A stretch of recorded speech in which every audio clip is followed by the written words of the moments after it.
you can't force them to do what's right for them.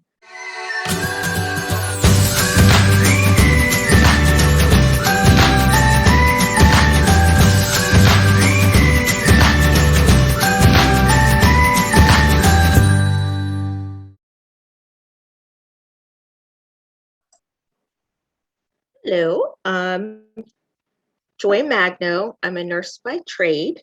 I work in a hospital as I'm a case manager. I'm a mom of two girls. One is 15 and one is 12. I have a dog named Hugo. And there's Mr. Ted walking by.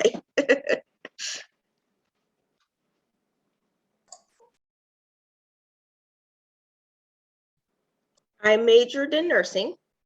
I always wanted to help people, and I felt like as a nurse, I'd be able to help people. In high school, I followed the nurses around at the clinic where we lived on base, and I really liked what they did.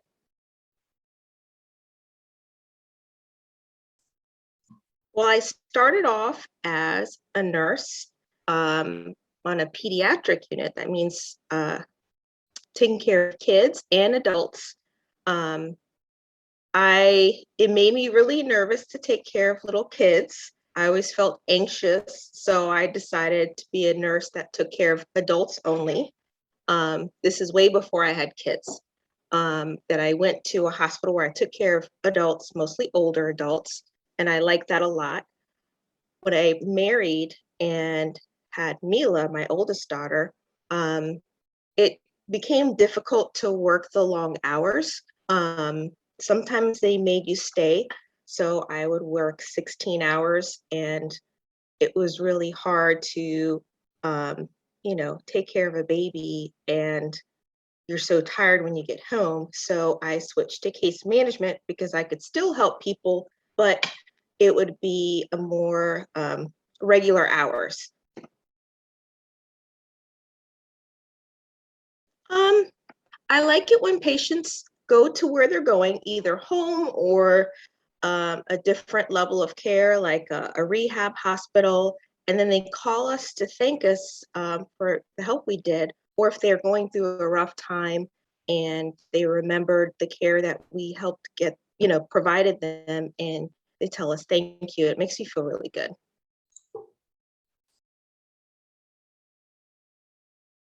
Well, when people compliment you, there's people that don't compliment you. As the manager, I get complaints and difficult situations. When people are sick in the hospital, they're not always so nice to people. They're not feeling good. They're not, understandably, they're going to a difficult time in their life.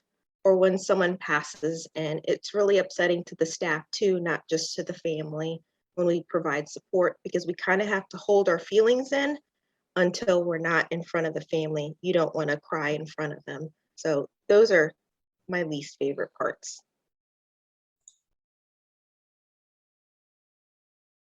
Well, like I said earlier, when you help someone and they're happy with the results, when so I had a difficult patient a long time ago, and I talked to him about taking care of himself and doing things better, not having bad habits, not smoking, that kind of thing, because he had a heart attack. And he didn't listen, and he came back with a stroke, and he's like, I really wish I listened to you. I should have quit my bad habits. Maybe I wouldn't have had a stroke. Then he went to rehab, and then when he got out, he told me how successful he was, that he was quitting his bad habits, going to the doctor, following instructions, and that really gives you a good feeling.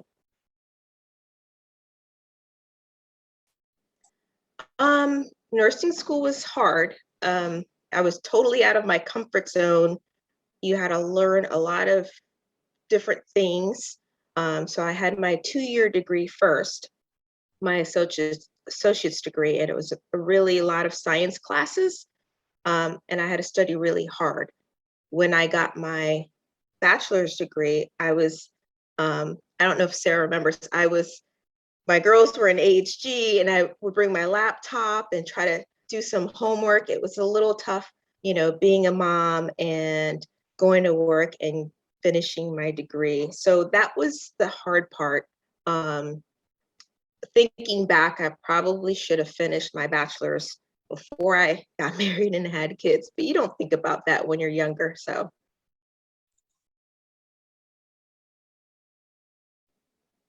I think you have to be empathetic. So to understand other people's feelings because they're in when you see the patients in the hospital, they're going through tough times and you have to understand where they're coming from. So when they're grouchy at you, it's not because they're being mean, it's because they're in pain or the doctor just told them that they had a serious diagnosis. So I think empathy is a huge thing, um, just so that you could share a little bit of that person's pain a little bit and understanding so that they don't feel alone. Well, like I said earlier, when I was a bedside nurse, it was really tough with a baby. So that's why I left and became a case manager. And that has helped improve my hours. Um, I'm home usually, I go to work after everybody goes on the bus, so I like that. I'm home on the weekends, so I can do kid activities with the girls and have family time. And I'm home at a decent hour in the evening, so I can make dinner, hang out with the family, that kind of stuff.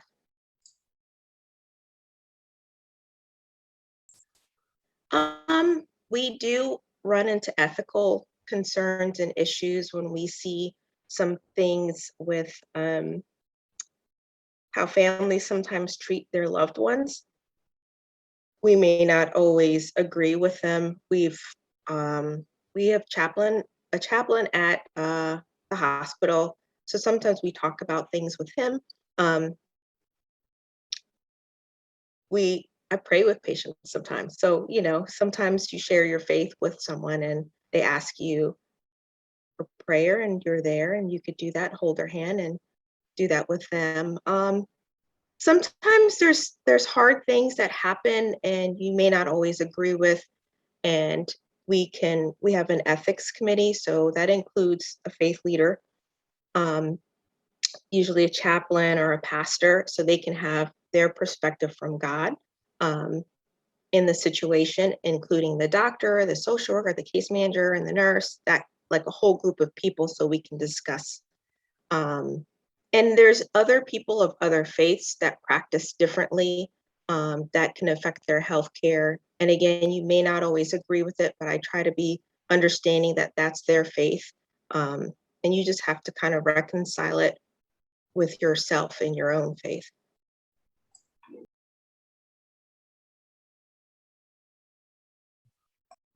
Um, hmm, just to have, like I said, empathy, just to think, and be understanding of other people's struggle and pain. Um, Sometimes, a patient situation, you're like, why did you do that? You're not there to judge them per se. You're there to help them get to where they need to go, and you have to sometimes very gently guide them to that point, in their health, in their well-being. Um, you can't force them to uh, do what's right for them. Um, so having that understanding and keeping steadfast in your faith, that's always something that's very important, especially when you have life and death situation. It makes you feel closer to God, um, when people struggle.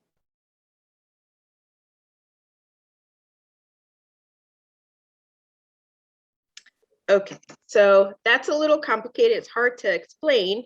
So it is, I'm a type of nurse that helps patients get the care they need when they leave the hospital. So if they need to go to a skilled nursing facility to get rehabilitation, like if they have a stroke and they can't use their arm properly, or if they go home and need therapy or a wound care nurse to come out to the house, we help make those arrangements. We help with insurance issues. If the insurance won't pay for the medicine when they're ready to go home, we try to find coupons for them or assistance programs. So I'm the manager of a department. So under me in the department, there's nurse case managers like myself, there's social workers, and we have peer recovery coaches. Those are people who help people with addiction problems. And we have a behavioral health coordinator who helps people with mental health issues. So we kind of help a lot of people in different ways. And sometimes, like if someone's having a hard time in the hospital and they just want someone to talk to, they call us.